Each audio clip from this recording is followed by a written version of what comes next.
பக்தி ஒளி நேயர்களுக்கு கால பைரவர் ஆஸ்ட்ரோ சென்டர் மூலியமாக நான் உங்கள் ஆஸ்ட்ரோ கவிதா பேசுகிறேன். வணக்கம். நம்ம வீடுகள்ல அந்த காலத்துல எல்லாம் பாத்தீங்கன்னா சாதாரணமாவே குருவி, சிட்டுக்குருவின்னு சொல்லுவாங்க, ஊர்க்குருவின்னு சொல்லுவாங்க. நிறைய குருவிகள் தானியம் எடுக்கிறதுக்கு வரும். 7 சகோதரிகள், இந்த மாதிரி நிறைய குருவிகள் வரும். வீட்டுல வந்து குருவி கூடு கட்டினா ரொம்ப நல்லதுன்னுவாங்க. அந்த குடும்பத்துக்கே நல்லது அப்படின்னு, குருவி கூட்டை கலைக்காதீங்க, அது குடும்பத்துக்கு நல்லது இல்லை, இந்த மாதிரிலாம் சொல்லுவாங்க. இதே மாதிரி குளவி அப்படின்னு ஒரு ஐட்டம் இருக்குங்க. அதாவது வந்து தூய தமிழில் குளவி என்று கூறினால் அது குழந்தை என்று அர்த்தம். இது எத்தனை பேருக்கு தெரியும் அப்படிங்கிறது எனக்கு தெரியாது. அந்த குழவி, அதனால்தான் அம்மியை தாய் என்றும் அந்த குழவி அரைக்கிற கல்ல குழவி என்றும் சொல்லுவாங்க. அம்மினாக்கா அம்மை. அந்த அம்மியையும் குழவியையும் பிரிக்க கூடாதுன்னு ஒரு வீட்டுல வந்து தனியா அம்மி இருக்கக்கூடாது, குழவியோட தான் அது இருக்கணும். தாயும் குழந்தையும் அர்த்தம். அதே போல இந்த ஒரு சின்ன வந்து ஒரு வண்டு மாதிரியும் எறும்பு மாதிரியும் சேர்ந்து இருக்கக்கூடிய இந்த ஒரு குழவி வந்து பாத்தீங்கன்னா 2 கலர்ல நம்ம வந்து பார்க்கலாம். காட்டு பகுதிகள்ல வந்து இவங்க பெரிய சைஸ்ல கூட நீங்க பார்க்க முடியும்.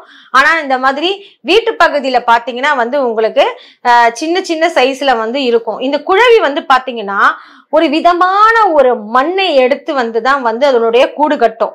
அந்த மண் வந்து பல வைத்தியங்கள் பண்றதுக்கு பின்னால வந்து பயன்படும் வச்சுக்கோங்க. அது கட்டின கூட்டோட மண்ணு, அது நம்ம இன்னொரு குறிப்பு பேசும்போது பார்க்கலாம். இப்போது இந்த மாதிரி வந்து வீட்டுல வந்து குழவி கூடு கட்டுதுன்னா இதுக்கு என்ன அர்த்தம்? அங்க வந்து ஒரு குழந்தை எதிர்பார்ப்பு கொண்ட ஒரு தம்பதியினர் வசித்து வருகிறார்கள் என்று வைத்துக் கொள்வோம். கருப்பு நிற குழவி வந்து கூடு கட்டுமே ஆயின் அந்த தம்பதியருக்கு வந்து ஒரு கூடிய விரைவில் வந்து குழந்தை, அந்த வீட்டுல வந்து குழந்தை பாக்கியம் கிடைக்க போகிறது என்று அர்த்தம். இது கருப்பு கலர் குழவி அப்படின்னு சொல்லி வந்து கட்டுதுன்னாக்க மேக்சிமம் ஆண் குழந்தையாக பிறப்பதற்கு ஆன சாத்தியக்கூறுகள் அதிகம். இதே வந்து ஒரு சிகப்பு குழவி வந்து கூடு கட்டுதுன்னு வச்சுக்கோங்க. இதுல வந்து பாத்தீங்கன்னா இந்த சிகப்பு குழவி வந்து மேக்சிமம் பெண் குழந்தைக்கான ஒரு காரகத்துவம். அது மட்டும் இல்லாம இந்த கருப்பு குழவியை விட இந்த சிகப்பு குழவின்றது பாத்தீங்கன்னா ரொம்ப அதிவிரைவில் வந்து அந்த வீட்டுல வந்து ஒரு குழந்தை சத்தம் வந்து கேட்க போகுது அப்படின்னு அர்த்தம். இப்ப நீங்க கேட்கலாம், மேடம் நாங்க வந்து ஆல்ரெடி குழந்தை எல்லாம் பிறந்து எங்க அப்பா அம்மா வீட்டுல வந்து வருது, குழவி கூடு கட்டுது, இப்ப இவங்களுக்கு குழந்தை பிறக்க போகுதுன்னு நாங்க அர்த்தம் எடுத்துக்கிறதா? கிடையாது. அவர்களின் வம்சம் வந்து வாழையடி வாழையாய் மிகவும் அற்புதமாக அருமையாக குழந்தை பேறுகள் அவர்களின் வாரிசுகளுக்கு வந்து கிடைக்கும் என்பது இதன் பொருள்.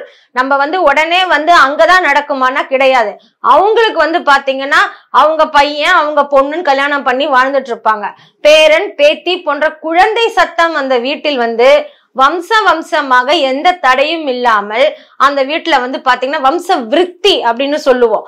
ஏன்னா அந்த காலத்துல வந்து முக்கணிகளும் வந்து கண்டிப்பா ஒரு தோட்டத்துல இருக்கணும்னு வாங்க, மா பலா வாழைன்ற மாதிரி. அது மாதிரி இப்ப முக்கணிகள்லாம் வைக்கிறதுக்கு வாய்ப்பு இல்லை. வாழையடி வாழையா வந்து பரம்பரை தழிக்கணும். அதாவது ஒரு வாழை மரம் ஒரு கன்று விட்டுடுச்சு அப்படின்னு சொன்னாக்கா அந்த தாய் வாழை மரமானது வந்து பூத்து அது காய்த்து அது போயிடும், அதனுடைய வாரிசை விட்டுட்டு போகும். அதுக்குதான் வாழை மரத்தை வந்து பாத்தீங்கன்னா கல்யாணத்துல வந்து பாத்தீங்கன்னா வாழை மரத்தை கட்டி வச்சாங்க. இந்த தம்பதியினருக்கு வாழை மரம் எப்படி வாரிசு வந்து விட்டுட்டு தான் இது வாழ்க்கையை முடிச்சுட்டு போதோ, அதே மாதிரி வாழையடி வாழையா இந்த பரம்பரை தழைக்க வேண்டும் அப்படிங்கறது தான் அதனுடைய கருத்து. இந்த தாத்தா பாட்டி வீட்டுல, இந்த அப்பா அம்மா வீட்டுல எல்லாம் வந்து இந்த மாதிரி குழவி கூடு கட்டுதுன்னா, குழவி என்ப சொல்லுக்கு குழந்தை என்று அர்த்தம் நான் கூறியவாறு அந்த வீட்டில் பரம்பரையா குழந்தைகள் வந்து எந்தவித தங்கு தடையின்றி எந்த ஒரு பிரச்சனையும் இல்லாம வாரிசுகள் உருவாகும் அப்படிங்கறதா இதனுடைய பொருள். நமக்கு நேச்சரோட எப்பயுமே ஒரு கனெக்டிவிட்டி உண்டு. நமக்கு நடக்கக்கூடிய நெகட்டிவ், அதாவது ஒரு சுனாமி, ஒரு எர்த்குவேக் வருதுன்னா முதல்ல நம்ம உணர முடியாது. 5 அறிவு 3 அறிவு 2 அறிவு கொண்ட பறவை பட்சி விலங்குகள் பாத்தீங்கன்னா அந்த இடத்த விட்டு போயிடும். ஏன்னு கேட்டீங்கன்னா அதற்கு இயற்கையோட கனெக்ஷன் உண்டு.